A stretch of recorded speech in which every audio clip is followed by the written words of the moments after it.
walking around. Can let him out of the hospital anyway. Let's keep him myself.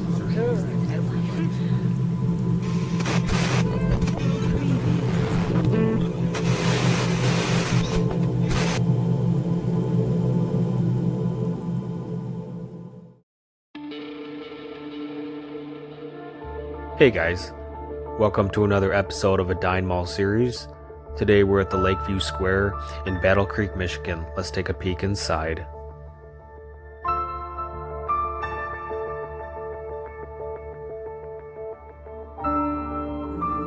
The mall is dead. They were the ultimate shopper's paradise, the cornerstone of every summer. Now the bloom is off those retail roses.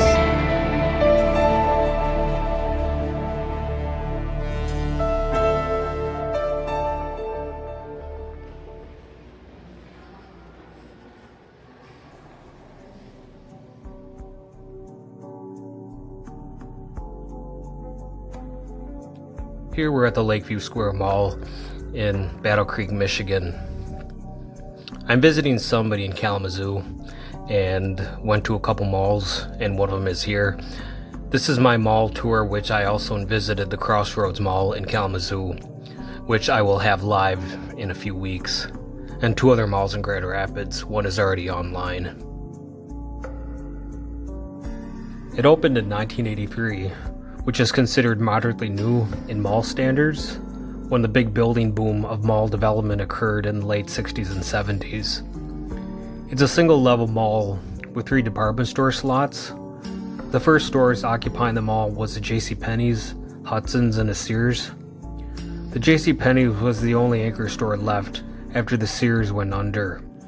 Hudson's has gone through several stores during its time, which included a Marshall Field's in 2001, and a Macy's in 2006.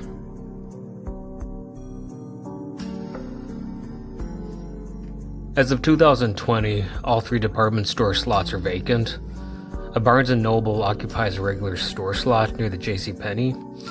Some other stores were open during that time of visiting, but I think it only had about 15 to 20% vacancy. I see that number going way down after all the other stores close in the near future because of the coronavirus.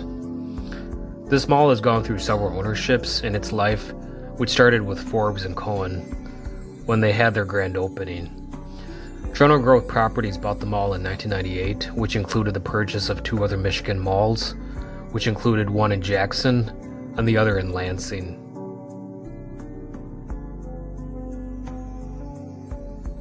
I think the most surprised aspect and the overarching theme here is the atmosphere standpoint.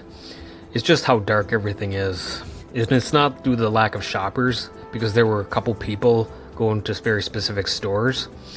It's because of the sheer lack of lighting and illumination. Maybe the owners felt they didn't have enough resources to provide all the lighting and just depend on the skylights for the illumination. But it feels like I'm just walking down a dark, endless hallway. The mall is set up with just a one long single-story strip of a few stores and a massive empty storefronts. It's kind of depressing that way because I thought this mall would be much busier, considering the fact that it's in a large, fairly well-developed city.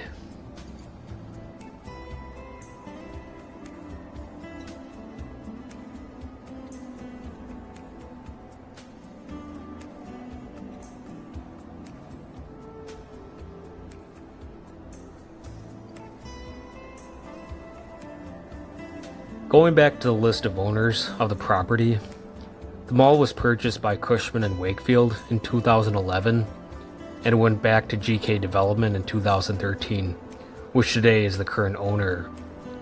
Again, this mall has no department stores, sadly.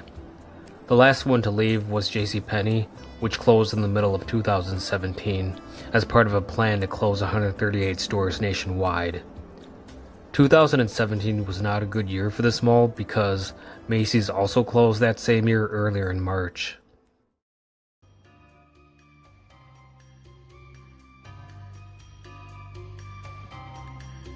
Whenever I go to Detroit, I always like going through Battle Creek. It sits between Detroit Ann Arbor area on the east and Kalamazoo on the west. Its population is 52,000 people, and like everybody knows in this area, the largest employer is Kellogg Company and Kraft Foods. They not only make cereal, but a variety of breakfast and frozen foods.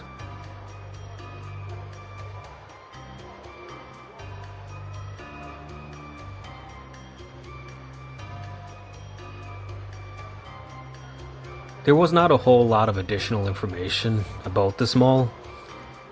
It's only been around since the early 80s, so again it's fairly new relative to other properties. It sits right adjacent to I-94, so it's fairly visible for travelers. It just doesn't have that solid appearance to make anyone want to pull off the highway to have a visit. I almost missed the exit since there's no standout feature to really say that a mall is close by.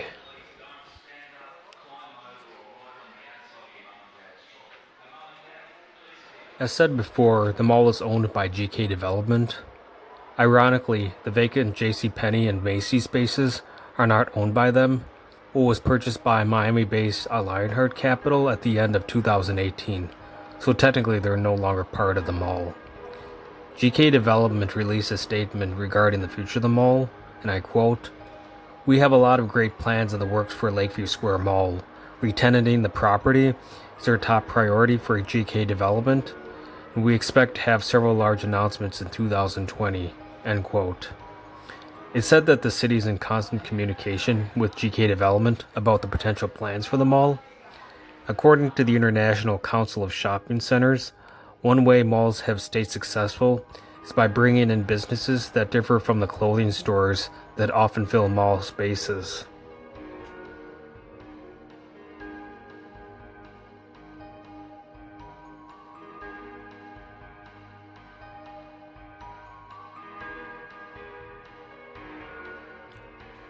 Over the next few minutes, let's take some time to imagine walking down this property. I was with my girlfriend at the time. She's gotten actively involved in the dead mall scene, and hopefully we can be a team more filming these malls. You'll see her in a little bit. So let's take some time again to immerse yourself in the sights and sounds, and imagine yourself to what this mall was like back when it first opened.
Hope you enjoyed this new Michigan Mall episode. If you have any requests to other malls I should visit, let me know in the comments. And please subscribe and hit the like button, and stay tuned for the next episode. Thanks, guys.